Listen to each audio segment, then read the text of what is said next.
Buen día, soy la profesora Daniela Aguirre Guerrero. En este video les voy a dar una introducción breve a la ciencia de redes. Esta clase es correspondiente al PIR 20P de la UAM Lerma para la UEA Ciencia de Redes.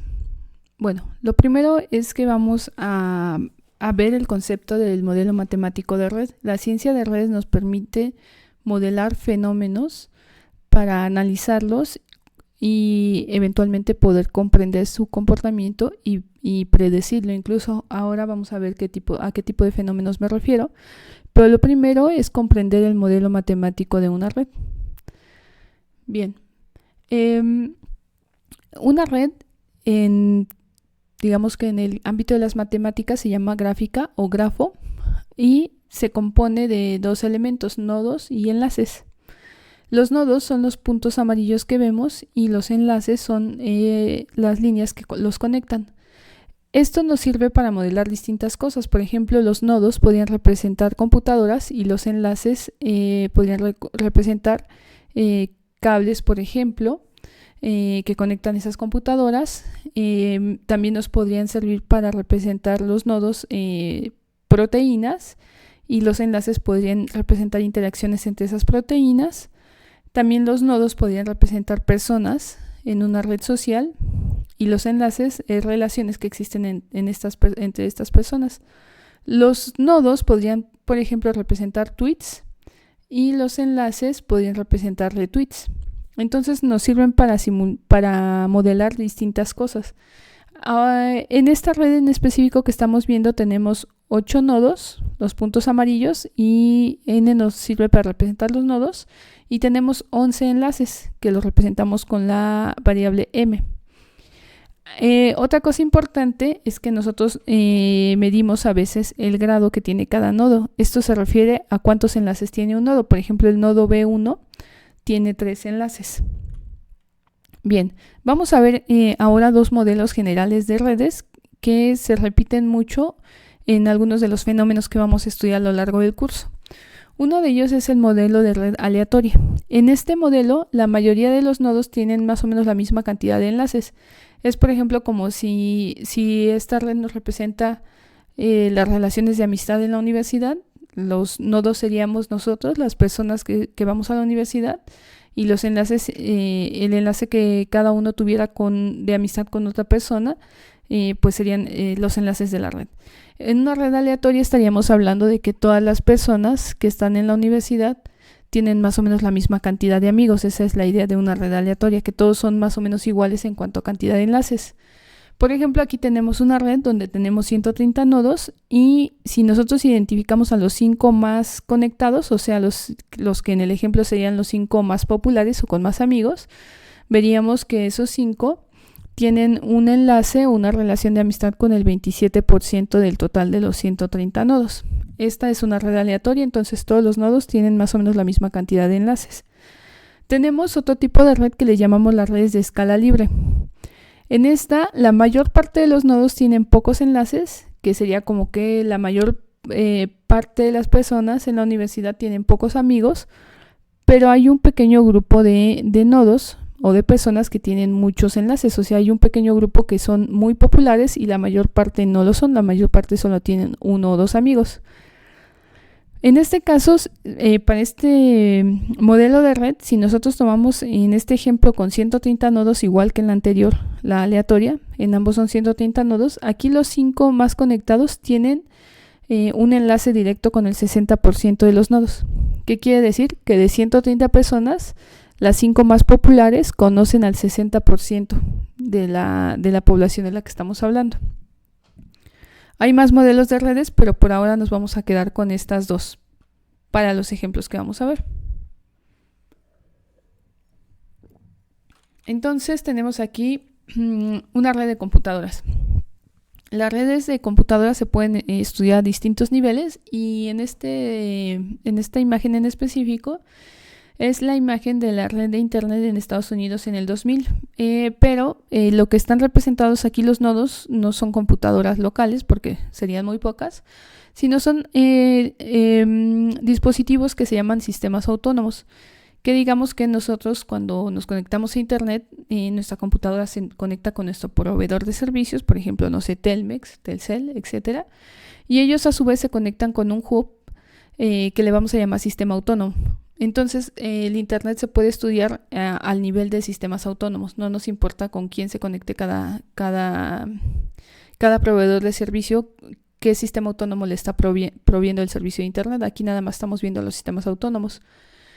Noten que aquí hay unos nodos según el tamaño. Por ejemplo, los nodos más grandes, como estos que están aquí, son los que tienen más enlaces. En este caso, la red de internet, si nosotros la estudiamos a nivel de sistemas autónomos, veríamos que obedece a un modelo de escala libre. Hay sistemas autónomos con muchas conexiones a otros sistemas autónomos, y hay sistemas autónomos con pocas. La mayor parte de los sistemas autónomos tienen pocos enlaces. Es una red de escala libre. Aquí tenemos otra visión del internet, no solo igual a nivel de sistemas autónomos, pero en general de todo el mundo. Aquí hay un enlace para que ustedes puedan después, si tienen curiosidad, ver estas imágenes a mayor detalle. Y bueno, son los sistemas autónomos que están registrados. Los sistemas autónomos son muchos en todo el mundo y nunca están todos funcionando a la vez, siempre hay fallas. Bien, justamente eso vamos a hablar ahora. En las redes, independientemente de lo que sean, redes de amistad, redes de computadora, redes de proteínas, etcétera, siempre hay fallas o errores o ataques. ¿A qué me refiero con que hay ataques? Y pensemos en una red de computadoras. Tenemos una red en donde a lo mejor me interesa atacar esa red, y lo que hago es atacar, supongamos que la red se compone de distintos servidores. Yo de alguna manera sé cuál de esos servidores es el que tiene más enlaces, o sea, el que tiene su grado más alto. Entonces hago algo para que ese servidor deje de funcionar. Después de que ya logro que deje de funcionar mediante algún ataque, vuelvo a seleccionar cuál es el que tiene más conexiones y vuelvo a atacarlo para que deje de funcionar. A este modelo de ataque se le llama ataque dirigido y se ejecutan de manera secuencial. Sin embargo, también estos son ataques ya con alevosía, digamos, pero también puede ser que la red tenga fallos o errores, como es en el caso de internet. En el caso de internet, continuamente están fallando, sistemas autónomos están fallando y volviendo a funcionar. Eso es normal. En una red tan grande, por probabilidades siempre va a haber fallos. Pero en este caso, cuando son los fallos, digamos, naturales, que no son ataques, estos fallos son aleatorios. Entonces, no siempre va a fallar el que tiene más cantidad de nodos. ¿Ok? Entonces, ataques. Se descomponen los nodos que tienen más enlaces. Fallos, se descomponen los nodos de manera aleatoria. Bueno, lo que vamos a ver ahora es cómo los ataques y los fallos afectan de distinta manera a una red. Si es una red de escala libre, se comporta distinto ante ataques que una red aleatoria. Y lo mismo, una red de escala libre se tiene un comportamiento diferente cuando tiene fallos que una red aleatoria. Para esto vamos a medir qué tanto afectan los fallos y los ataques mediante las siguientes métricas, porque nosotros tenemos que tener una métrica para decir si una red fue afectada. ¿Cómo medimos qué tan afectada fue una red cuando se descomponen sus nodos? Bueno, hay dos métricas importantes. Uno es el diámetro. El diámetro de la red es el siguiente. Yo digo que entre el nodo 1 y el nodo 5 hay una distancia de 1, porque hay un enlace entre ellos. Sin embargo, entre el 1 y el 7 hay una distancia de 2, porque hay dos enlaces entre ellos. Por ejemplo, estos de aquí. Noten que yo puedo llegar al 7 por un camino más largo. Puedo ir para el 2, para el 4, para el 6 y luego para el 7. Pero la distancia se mide encontrando el camino más corto. El camino más corto de 1 a 7 es de 2 enlaces. ¿Ok? Entonces, la distancia de 1 a 7 es de 2. El diámetro se refiere a la distancia más larga en la red. Entonces, yo tengo que encontrar los nodos que estén más lejanos y ver a qué distancia están ellos. En este caso de esta red que parece un cubo, la distancia más larga es de 3. Los nodos más lejanos están a distancia 3. ¿Ok? Bien, Ahora hay algo que le llamamos clúster, que es el tamaño de nodos que conforman la red. En este caso nosotros tenemos un clúster de 8 nodos, perdón. Ajá. Hay veces en que la red está partida, o sea que quiere decir que tengo un componente de la red donde está conectado, pero luego tengo otra parte de la red que está desconectada. Ajá. Entonces esas partes que están conectadas, esos componentes, les llamamos clústeres. Vamos a ver lo siguiente. Antes de que ocurrieran fallos que son aleatorios, el diámetro de esta red es de 3 y tenemos un clúster de tamaño 6. Suponiendo que después hubo un fallo y que fallaron los nodos 4, 2 y 7. La red quedó partida. Tenemos por un lado el 6 que está desconectado y por el otro lado estos otros nodos, el 0, 1, 3 y 5. Después de que fallan estos tres nodos, el diámetro de la red es de 1, se redujo. Y ahora tenemos dos clústeres, uno de tamaño 4, que es este de aquí, y otro de tamaño 1. Bueno, pues vamos a ver lo siguiente. Esta E se refiere a las redes aleatorias y esta SF a las redes de escala libre. ¿Ok? Fíjense que estas gráficas nos dicen cómo se va afectando el diámetro de una red cuando hay fallos y cuando hay ataques. En el caso de fallos, los fallos dijimos que son fallos aleatorios, que aleatoriamente fallan nodos. Entonces vamos a hacer aquí la comparación de este triángulo, que es una red aleatoria, el triángulo azul, con los cuadrados que están aquí. ¿Ok?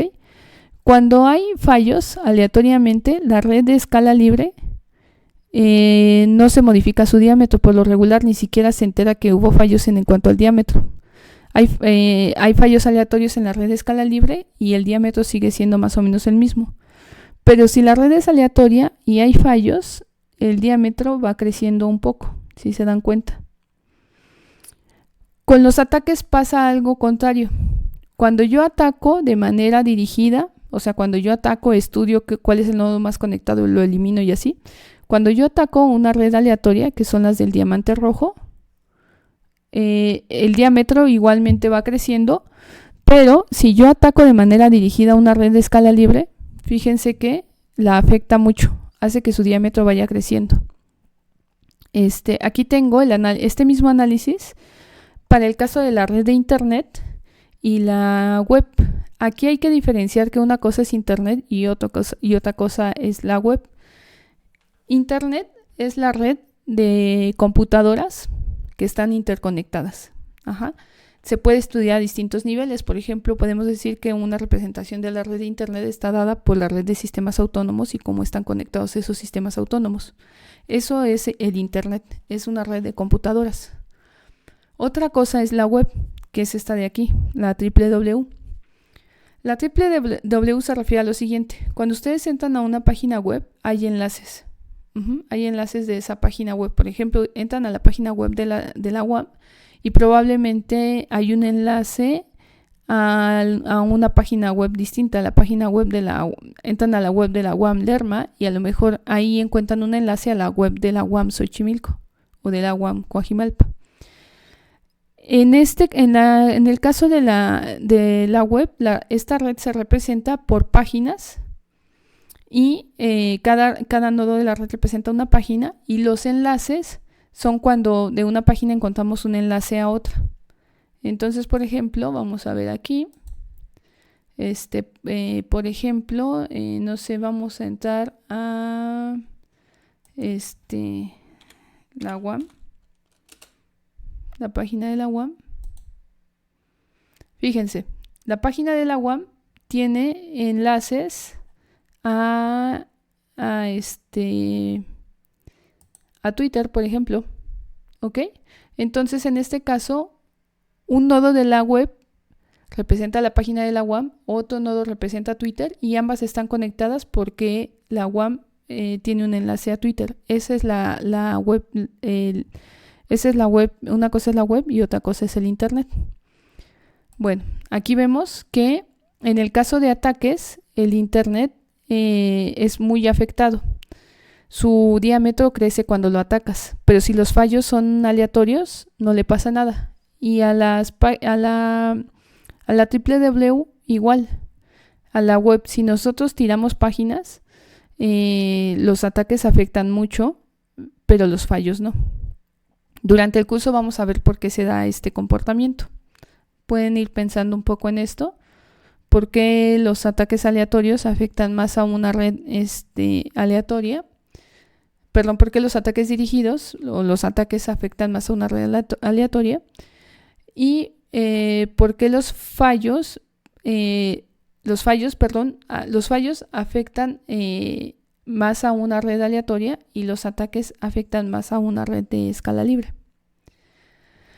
Bueno, como les decía, la ciencia de redes nos permite estudiar, es una disciplina que nos permite estudiar distintos fenómenos de distintas áreas. No solamente podemos estudiar redes de computadoras, sino también podemos estudiar procesos sociales, por ejemplo. También es muy común usarla para el estudio de redes sociales. Para esto vamos a ver otro concepto, el concepto de clique. Tenemos aquí una red. Un clique es una subred donde todos los nodos están conectados. Por ejemplo, aquí tenemos esta red de estos 4 nodos, la de azul fuerte. Decimos que este es un clique porque estos 4 están conectados todos entre ellos. Y este azul de acá también es un clique porque están conectados todos entre ellos. Luego, otra cosa importante en las redes es que a los nodos que están más conectados les llamamos hubs, ¿sí? A los que tienen más enlaces. Bueno. Resulta de que si yo modelo las interacciones en Twitter de la siguiente manera, cada tweet representa un nodo de mi red, y si otro tweet retuitea un tweet, entonces ese otro tweet, esos 2 tweets, digamos, están conectados, ¿ok? Bueno, cuando hay una interacción, digamos, natural, esta red que se forma obedece a un modelo de escala libre. En las redes sociales siempre tenemos redes de escala libre. Entonces siempre vamos a tener tweets que son muy retuiteados, pero la mayoría de los demás tweets no son tan retuiteados. ¿Okay? Si nosotros hacemos este dibujo, obtendríamos una red de escala libre donde unos poquitos nodos tienen muchos enlaces y la mayoría no tienen casi enlaces. Sin embargo, si nosotros hacemos este dibujo, por ejemplo, hay un hashtag, por ejemplo, que está por ahí como de moda, y nosotros hacemos el dibujo de cómo este hashtag se fue retuiteando, hacemos el dibujo de la red de quienes lo retuitearon, y si el dibujo nos da una red donde la mayoría tiene la misma cantidad de enlaces, esto muy probablemente apunta al hecho de que quienes están retuiteando son cuentas automatizadas, porque de manera natural no pasa esto. De manera natural, el comportamiento debería de ser de una red de escala libre. Y esta es una forma en la que se detectan, por ejemplo, los tweets o la propagación de noticias falsas. Este tipo de análisis, por ejemplo, hay un análisis bastante completo en este enlace que les dejo, donde nos dicen cómo la propagación de noticias falsas en las elecciones de 2018, cómo impactó las conversaciones en Twitter. Bueno, finalmente, una última aplicación también que puede haber, hay bastantes, es el estudio de las redes biológicas.